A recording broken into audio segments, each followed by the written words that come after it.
The test is in 4 parts: Part 1, Part 2, Part 3, and Part 4. Now look at Part 1. Part 1. Questions 1 to 4. You will hear a talk about a museum. You should answer the questions as you listen because you will not hear the recording a second time. First, you have some time to look at questions 1 to 4.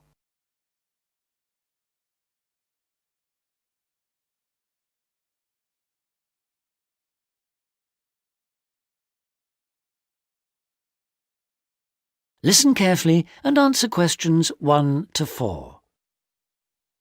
Welcome to the Museums UK audio series, a collection of downloadable audio files introducing the best of British museums.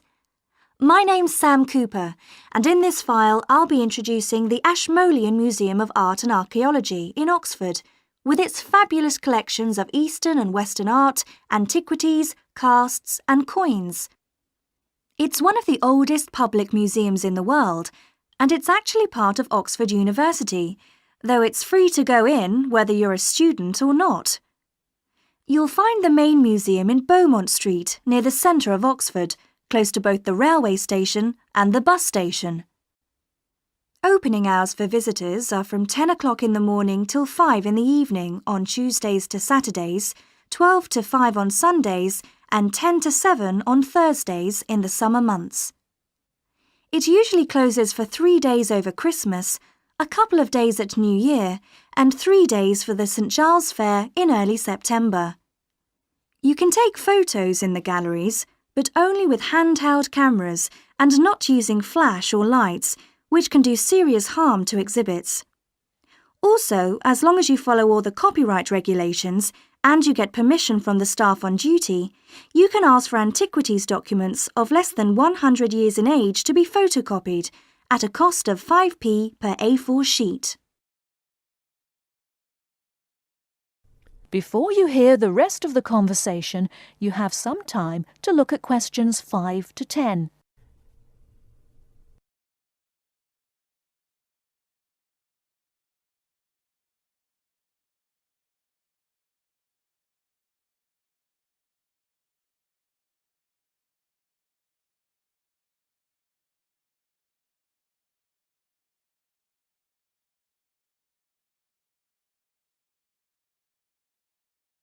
Now listen and answer questions 5 to 10. Perhaps not surprisingly, given its links with the university, the Ashmolean has an education service for schools and the general public. Activities include guided group visits, which for adults last 60 minutes and cost £4 each. This makes the minimum price per group £28, as group sizes vary from 7 to 15 people. Visits by groups of young people take the same amount of time as the adult tours, but cost just £2 for university students. So, with at least 7 to a group, the lowest price is £14, though please note that there's an upper limit of 14 group members rather than the 15 for adults. For schools, there are visits to suit all age groups, and for the most popular ones, such as those to see the Greek and Egyptian collections, it's best to book a term in advance. Tours last 50 minutes, starting at 10:15, 11:30 and 1:15, with a maximum of 13 children per group. Now, if you're free in the middle of the day, why not go along to one of the 45-minute lunchtime talks? There's a really wide range of topics. On the 19th, for example, the subject is Greek mythology, and on the 20th, there's Celebration of India. Both begin at 1:15, the usual time for these talks, and they're held every Tuesday, Wednesday and Friday. Another regular feature, on Saturday mornings through to the afternoons, are the workshops. If you're interested in developing your own illustrative and artistic skills, these are for you. They're aimed at artists of varying levels of experience and are always led by practicing artists. Running for 6 hours from 10 o'clock, this is wonderful value at just £5, including basic materials, and also a decent cup of coffee. That is the end of part 1. You now have half a minute to check your answers.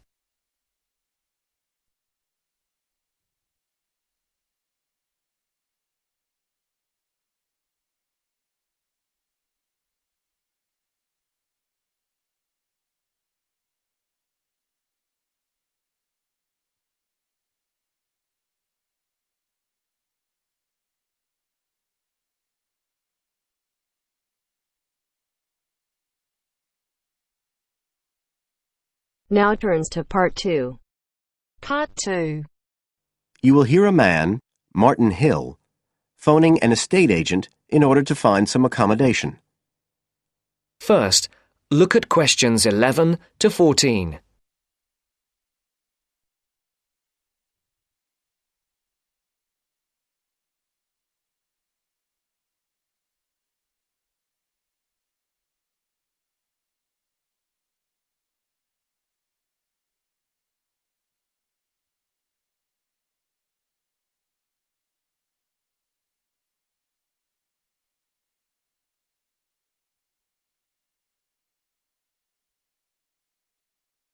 Listen carefully.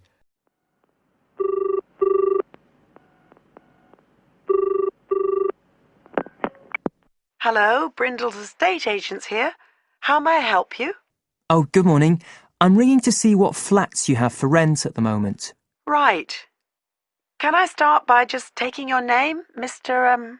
Hill. Martin Hill. Right. And are you looking for a flat for yourself or, a family, perhaps? Well, it's for 3 of us, myself and 2 friends. We're going to share together. I see. What about employment? Are you all students? Oh, no, we've all got full-time jobs. 2 of us work in the central bank, that's Chris and me, and Phil, that's the other one, is working for Hallam Cars, you know, at the factory about 2 miles out of town. I'll put you down as young professionals then.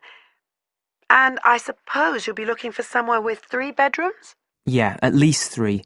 But actually, we'd rather have a 4th room as well, if we can afford it, for friends staying over and stuff. Is that with a living room to share, plus kitchen and bathroom? Yeah, that sounds good. But we must have a bathroom with a shower. We don't mind about having a bath, but the shower's crucial. OK, I'll just key that in. And are you interested in any particular area? Well, the city centre would be good for me and Chris, so that's our first preference. But we'd consider anything in the west suburbs as well, really. Actually, for Phil, that'd be better, but he knows he's outnumbered. But we aren't interested in the north or the east of the city. OK, I'm just getting up all the flats on our books. Before the broadcast continues, look at questions 15 to 20.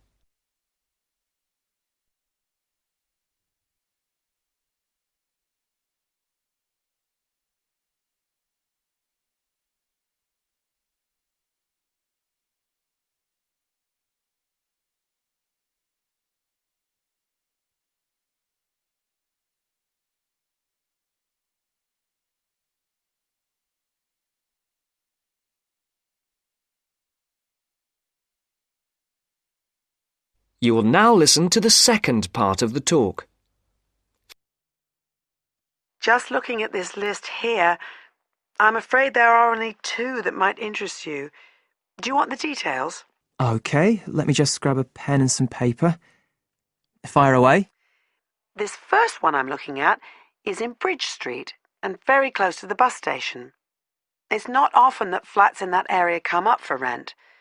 This one's got 3 bedrooms, a bathroom and kitchen, of course, and a very big living room. That sounds a good size for you. So what about the rent? How much is it a month? The good news is that it's only £450 a month. Rents in that area usually reach up to £650 a month, but the landlord obviously wants to get a tenant quickly. Yeah, it sounds like a bit of a bargain. What about transport for Phil? Well, there'll be plenty of buses, so no problem for him to use public transport. But unfortunately there isn't a shower in the flat, and that location is likely to be noisy, of course. OK. What about the other place? Let's see. Oh, yes. Well, this one is in a really nice location, on Hills Avenue. I'm sure you know it. This looks like something a bit special. It's got 4 big bedrooms and, there's a big living room. And, oh, this'll be good for you, a dining room. It sounds enormous, doesn't it? Yeah, it sounds great. That whole area is being developed, and the flat's very modern, which I'm sure you'll like. It's got good facilities, including your shower, and of course it's going to be quiet, especially compared with the other place. Better and better. But I'll bet it's expensive, especially if it's in that trendy area beside the park. I'm afraid so. They're asking £800 a month for it. Whoa, it sounds a lot more than we can afford.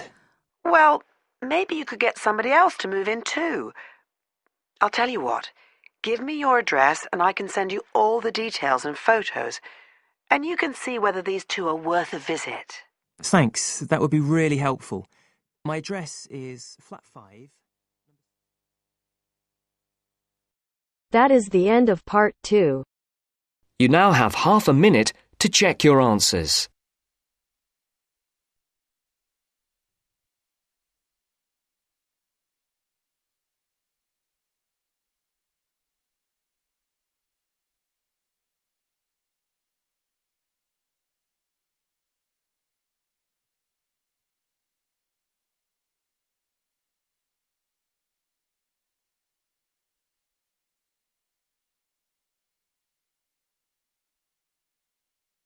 Now turns to part 3. Part 3.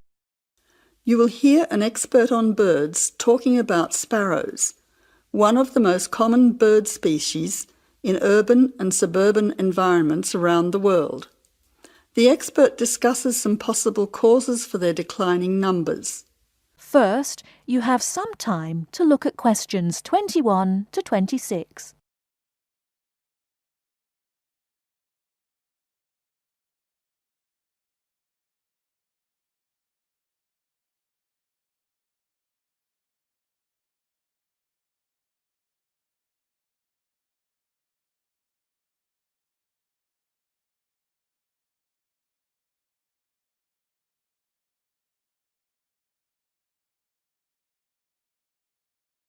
Now listen carefully and answer questions 21 to 26.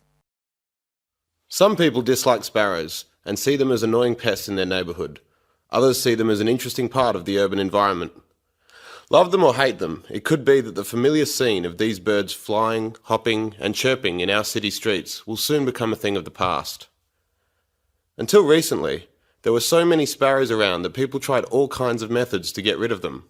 But it now seems that many people are starting to worry about the declining numbers of sparrows in many cities around the world. Over the past 20 or 30 years, sparrows have been disappearing throughout many parts of the world. In Britain, since the 1920s, the overall population of sparrows has declined by 92%. In London, they were once so plentiful that people who conducted regular surveys did not bother to count them because they were simply too common. Now there are none. This decline has also been recorded in some cities in continental Europe, parts of North America, and India as well. Some people will be surprised at this, as they probably still see many sparrows in their local neighbourhood. But whereas some suburbs may have large numbers of sparrows, in the next suburb there may be none. So, why are they disappearing rapidly in some areas, yet still exist in large numbers in others? Well, it is a bit of a mystery. Some say it is due to local issues. There are a number of factors here, one of which is harassment or predation. Other local animal species harass them and domestic cats hunt them for food. Secondly, there is increased competition both for food and for nesting sites from other seed-eating birds in the neighbourhood. And thirdly, it is now more difficult for sparrows to make nests in modern buildings due to more effective modern building methods. Before you hear the rest of the talk, you have some time to look at questions 27 to 30.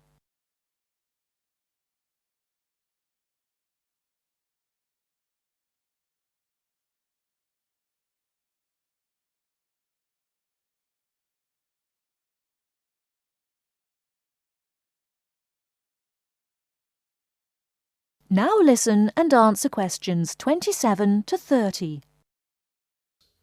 Recent studies suggest that another reason may be related to a problem with the breeding success of the sparrows. Although they continue to breed, the young nestlings keep dying. These deaths have been linked to a lack of insects, such as aphids. This decrease in the availability of insects, it is believed, then causes the young nestlings to die of starvation or dehydration.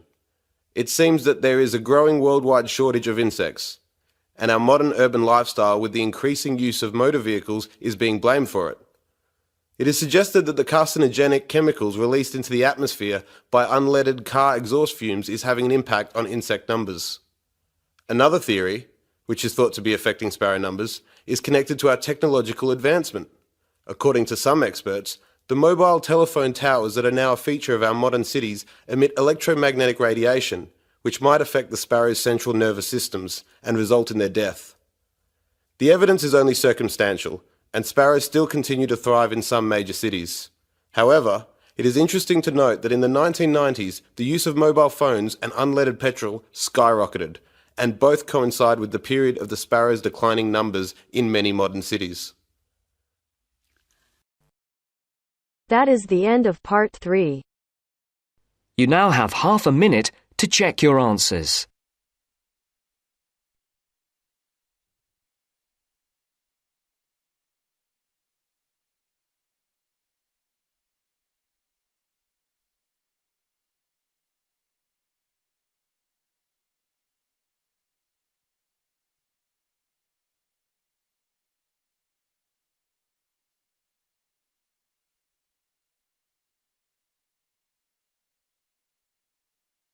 Now turns to part 4. Part 4. You will hear a lecture about geotourism. You have 30 seconds to look at questions 31 to 34.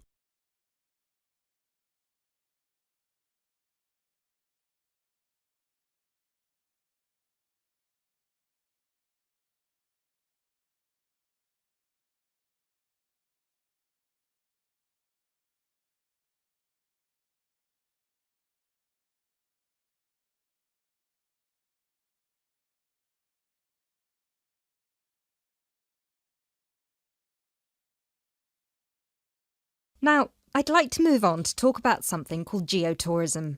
Geotourism is very basically leveraging the benefits of tourism for local communities. I would just like to give you a couple of statistics which are very illustrative of the current situation with regard to young travellers and international tourism. Firstly, tourism has an impact on more people worldwide than any other industry. Indeed, it has an impact on 1 in every 2 people, either directly or indirectly. The second statistic is that in global tourism, there is a 97% economic leakage. This means that if you spend £100 on going on holiday, normally only £3 of that money will actually reach the people who are giving you the services and the accommodation, for example, in the destination. If you put these two figures together, you can understand why some of the regions of the world which have very high levels of tourism still have very high levels of poverty and huge developmental challenges. These countries have this massive industry demanding a huge number of services, but they are not seeing a fair reward for these services. Geotourism is about changing this.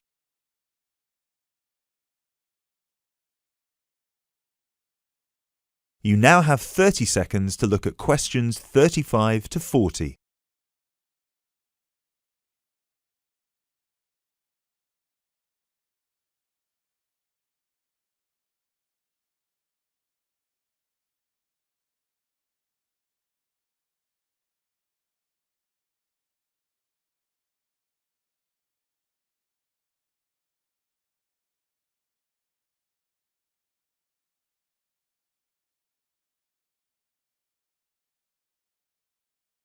Projects are now being developed with financial organisations such as the World Bank.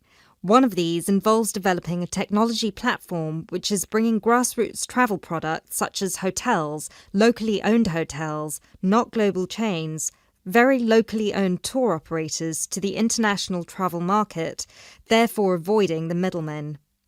These middlemen often cut them out of the market completely or just make their business unsustainable. Another way that geotourism can be promoted is through the niche travel market of volunteering. These days, a significant number of older teenagers want to spend a gap year, either between school and university or university and employment. Often, these people want to spend some or all of their year volunteering, but they either don't have the money or don't feel inclined to pay the main volunteering organisation businesses the fee they require, which can be as high as £3,500. What they are looking for is an organisation who can connect them with people on the ground, who can suggest worthwhile local projects. So, this is a real win-win scenario. The organisers charge a small flat fee, which then goes to the local contact. Thus, the local contact gets a very good commission just for one customer. The customer is also saving a large amount of money and time, both of which they can give to the projects they end up working on. There is still quite a long way to go before poverty in the most popular of tourist areas is eradicated, but a focus on this type of geotourism could provide an answer.